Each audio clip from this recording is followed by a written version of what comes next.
Hello, this is Matt on the Moon Lambo channel, and good news. Ripple's evil plans for global domination.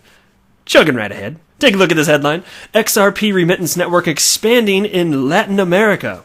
Is this Ripple partner launching crypto corridors in Argentina? Now, before we get going any further here, ladies and gentlemen, boys and girls, if you would please, ever so delicately, go ahead and tap that like button. And if you're a fan of Ripple and XRP, get down with your bad self by subscribing to the Moon Lambo channel, the Moon Lamboest channel ever to be on YouTube. All right, let's go ahead and jump in now.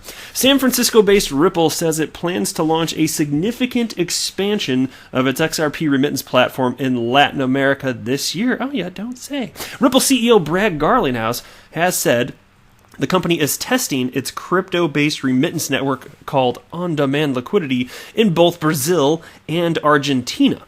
Now, a new move from the crypto exchange and Ripple partner Bitso could help make XRP remittances in Argentina a reality. Now, I want to cite something. I heard this from Brad Garlinghouse inside of probably the first 2 or 3 months that I entered the world of crypto and started learning about Ripple and XRP. He was being interviewed somewhere. I wish I could remember what the video was, but he was talking about how the Argentinian peso, it lost a ton of value, just runaway inflation, and so it just kind of illustrated that if you're an entity that's holding a Nostro account in the Argentine peso, it lost a substantial amount of value. And now we're talking about a bridging to Argentina utilizing XRP, which effectively fixes the damn problem.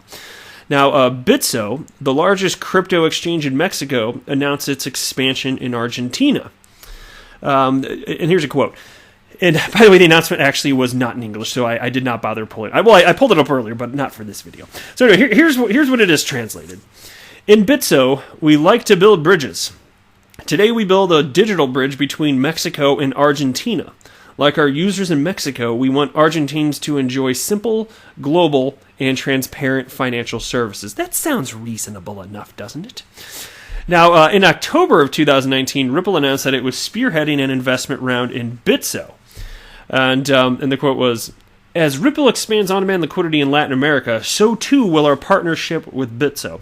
Now, I want to share with you something that I've talked about a couple times over the last few months in this channel, and since I've got it in print in front of me, I wanted to read just a few sentences of this Ripple Insights blog from October 14th of 2019. This was written by Ashish Burla, who is a senior vice president at Ripple, one of Ripple's original employees. And check out just this little part because he actually visited Bitso way back in the day. Check this out. Ripple's partnership with Bitso starts at the beginning. I met the team back in 2014 and saw the technology they had built and thought, this 4-person shop is able to send money across borders with technology faster than the big banks. That's incredible. It reminded me of sending my first email instantly to a friend across the world. This innovative company plays a vital role in RippleNet's U.S.-Mexico corridor by providing critical liquidity for payments. Earlier this year, Ripple launched on-demand liquidity capabilities with MoneyGram into Mexico with Bitso as the key exchange partner. As Ripple expands on-demand liquidity in Latin America, so too will our partnership with Bitso. And that's amazing. Think about that, 4-person shop.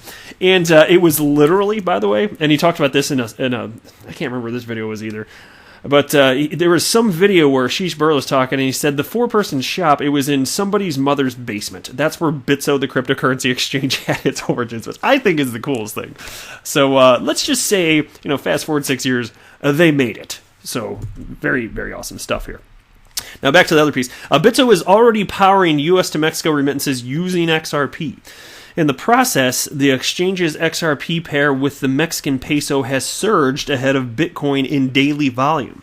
However, it remains to be seen how many regulatory hurdles Ripple will have to navigate to bring on-demand liquidity to Argentina.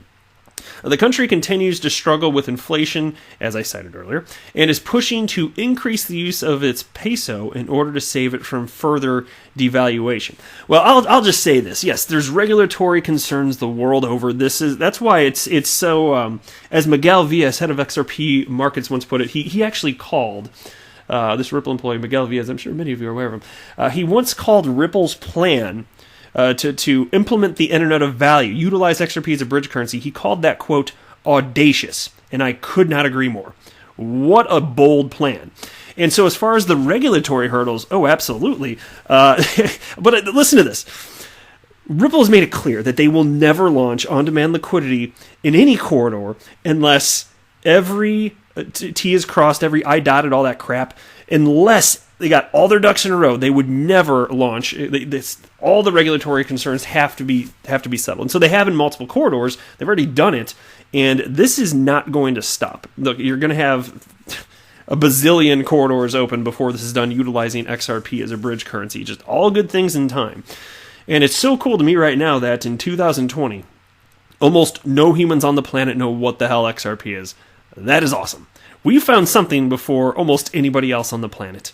And that's why, I'm not offering financial advice, no financial background. But for me personally, I'm just speaking for myself, it makes a ton of sense to risk a little bit of money investing in XRP because I'll tell you what, I am Mr. XRP Bull. I see real world adoption. I see everything panning out. And if something changes, well, then I'll change my tune. But it's working. And I am so happy to be here before everybody else gets. And it's a brand new freaking asset class. It's just amazing the times that we live in right now. Next, take a look at this piece. Bitso to use Ripple's on-demand liquidity to process 20% of remittances to Mexico. In the latest Messari Unqualified Opinions podcast, Bitso CEO Daniel Vogel shared his expectations of expanding the potential of Ripple's on-demand liquidity. Vogel hopes to catch as much as 20% of weekly remittances, a significant share of a market that moves $35 billion per year. And they got some tweets on the screen there. Vogel shared that Ripple's on-demand liquidity moved $18 million through XRP in the last week of December. Bitso's volumes derive from the activity of MoneyGram, which already uses XRP for 10% of its transfers. That number's 15 last I heard from Alex Holmes, but whatever. MoneyGram, the partner acquired by Ripple Inc., has taken hold of some of the biggest remittance markets, including Mexico and India. And here's a quote. "We were actually increasing our volume, and this is because we've spent a long time finally building a remittance solution, which you alluded to in the introduction," said Vogel. "For us, this is very important because it goes back to crypto utility. It goes back to a business model where you don't necessarily need to depend on crypto prices increasing for your businesses to do very well." Exactly. Look, if you're a liquidity pool, you're making money on the buying and selling, like I always say, so there you go. Why would you not want a piece of that? If you're a cryptocurrency exchange, why would you not want to offer XRP and then make money on the buying and selling where corridors are active? I'm telling you, this is going to be gigantic. That's just my opinion. Next, here's a tweet from XRP Joker. "We simply attempt to be fearful when others are greedy and to be greedy only when others are fearful." Warren Buffett. "Don't forget why you invested in XRP. The world is changing. Like the internet, digitization will take over. It's inevitable. Hashtag HODL, hashtag XRP Community, hashtag XRP Army." I just came across that in my Twitter feed, and I thought I'd share it with you. Things are changing here, and like I just said a minute or two ago, happy to be here early to the party. Totally cool with that. All right, last, take a look at this. Vaneck Report illustrates why institutions should hold Bitcoin. Well, I'd say crypto in general, but hey. A report published by investment management firm Vaneck on January 29th suggests that institutional investors should allocate a small percentage of their capital into Bitcoin. Per the report, Bitcoin may enhance the risk and return reward profile of institutional investment portfolios.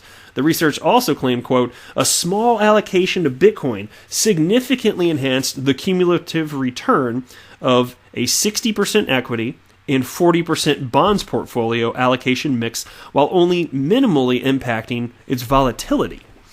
Among all the portfolios considered by Vaneck, the one consistently showing the highest return was the one which had 3% in Bitcoin. Still, the report explains that Bitcoin's nature as a bearer asset and lack of infrastructure linking it to capital markets is an obstacle to institutional adoption. And not only that, and also custody, but I just talked about that in another video I just put out. Custody's coming. Believe that. Vaneck also claims that Bitcoin can potentially become digital gold given its scarcity, monetary value, and ease of transfer. The researchers admit that Bitcoin is not a currency, but still has the potential to become one. And here's a quote: "Bitcoin is not quite a currency, but most certainly is a money. However, it may become a currency in the future." Maybe. Highly skeptical of that. We shall see. But look, I just wanted to highlight this and just mention it real briefly, at least, because I think institutional investors the world over will ultimately have more than a little exposure to the cryptocurrency asset class, but it'll start small. Fractions of a percent of total assets invested in crypto, but hey, it'll go from there. But that's it for this video. I am not a financial advisor. Do not buy or sell anything because of anything that I say or write. That would be a very, very, very bad idea. Until next time, to the moon, Lambo!